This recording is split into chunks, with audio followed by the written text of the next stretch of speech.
Hey, what's going on, guys? It's Ryan, and welcome to week number 68 of the top 5 Skyrim mods of the week. Now, hopefully you guys will enjoy these mods that I've picked out for this week. Starting off at our number 5 spot, we have the Dragonborn Swords. These are very easily craftable at the Forge, and they are right under the Daedric section. There's the Dragon's Deathblade, the Blood Dragon's Deathblade, and Paarthurnax's Deathblade. Now, I'm going to be showing you what these swords actually look like right now, so if we cut over to that, you'll see that they're actually they look a little bit like a hologram type of sword. Looks very high-tech, and then the other one, if I also pull the other one out, it has a very cool design on it as well, and I think the design on it is what makes it the, most cool looking out of everything. It's a very high-power sword, and it's a very cool sword, but what really makes it stand out is the design on the side.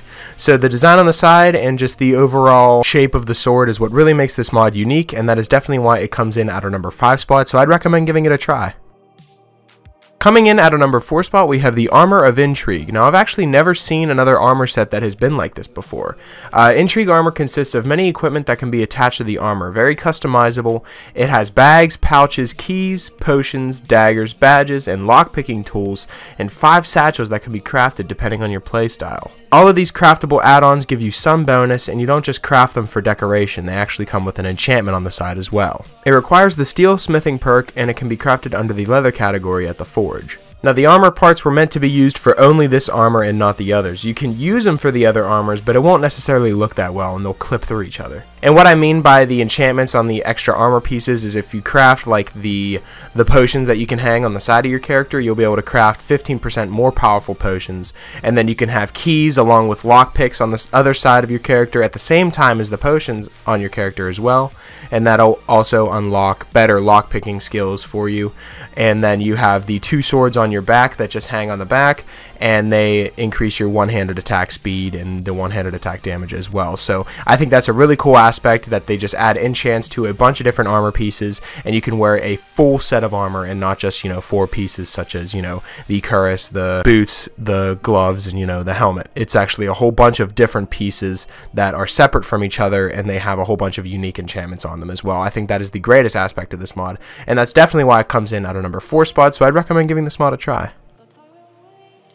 Coming in at our number 3 spot, we have the Distinct Followers mod. Now, this is a combination of a whole bunch of different mods, such as the Special Edition Followers, Amazing Follower Tweaks, Follower Commentary Overhaul, and there's a lot of implementation and integration changes by the mod author himself. Now, this means that the followers are now much more distinct from each other and don't look like a generic copy and paste for an NPC. You may find that few have their own unique armor or a unique weapon with them now, and all vanilla followers now have unique perks and spells too. You can have up to 3 followers at once, there's an auto-relax mode, and helmets only on in combat is also something you can enable. There's also a lot of changes in the dialogue menus as well, and overall it'll just make having followers in the game a lot more enjoyable, and you can now have more than one, which is one of my favorite parts, is being able to have up to 3 followers. Oh yeah, that's definitely the greatest thing I've heard. Having a little squad go around with you instead of just a little duo going around and, fighting everything in Skyrim, all the giants and stuff like that.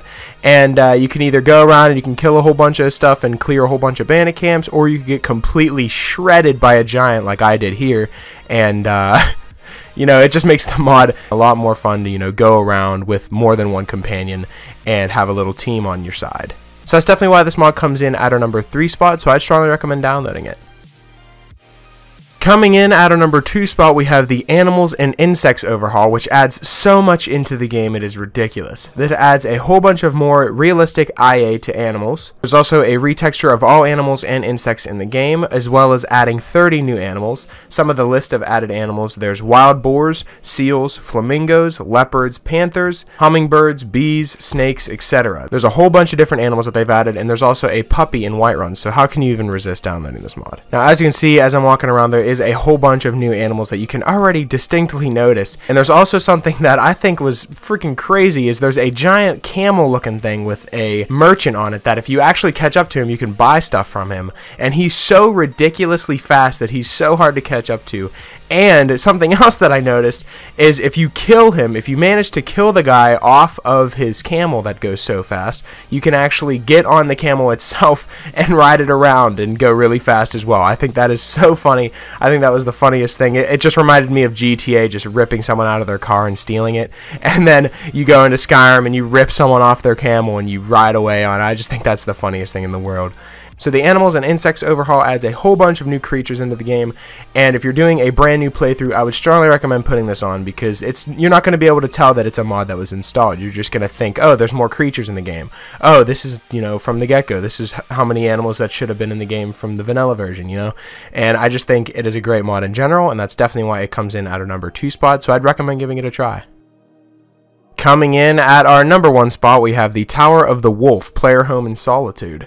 Now, of the fortifications still standing in Solitude, one of the most recognizable upon first seeing the city gates is a tall tower called the Tower of the Wolf. After the war, a knight, whose name was forgotten in the tides of time, came back among the army to liberate the city, and he was awarded the new High King to turn on the tower for his personal residence. He then proceeded to personalize, equip, and expand it just enough to keep a mistress, a trusted servant. Since then, the tower passed hands for centuries, from generation to generation, from bachelors to families, sold, bought, pawned, until one day its unknown but frantic owner forgot to lock the door. Which is where you come in. The features include a double bed, plus a bed for 1 follower, convenient access to Solitude's trade district, a 10 weapon rack plus weapon and shield plaques. There's also a balcony with a good view of the city, a small heated bathroom, extensive storage options, bookshelves for collectors, there's custom art and design, and much, much more. Now, where to find it? As soon as you enter Solitude, turn to your right, as I showed you there in the beginning. It's located in a tower to the right of the execution platform. You just take the staircase, follow the lamps until you find the door. Now, this is a very nice house mod, and everything's really close together in a really small tower, which I think is really awesome, and there's plenty of floors to go around and collect all your items, and there's a bunch of smithing stations as well. It has everything you're going to need in a house, all the basic necessities, along with a lot of decorations and a lot of cool designs that really just bring the house together. So if you're a person who travels to Solitude a lot, I would definitely recommend downloading this mod, because you're just going to have a house that has everything you're going to need, and it's a very nice house, and I think it's a lot better than the original Solitude house as well. So that's definitely why it comes in at our number 1 spot, so I'd strongly recommend downloading it. So that's pretty much it for this week's episode of the Top 5 Skyrim Mods of the Week. Hopefully you guys did enjoy, and if you did, I'd appreciate it if you left a like and subscribe if you're new. It really helps me out a lot. So if you guys do want to see some mods featured, or you guys want to see some other type of Skyrim video, be sure to let me know in the comment section below. And you guys can also follow me on Twitter. I'll be sure to leave my Twitter in the description, and you guys can follow me on there and leave me suggestions for mods to cover in future episodes on there as well. And yeah, that's pretty much it. Hopefully you guys did enjoy, and I'll talk to you guys later.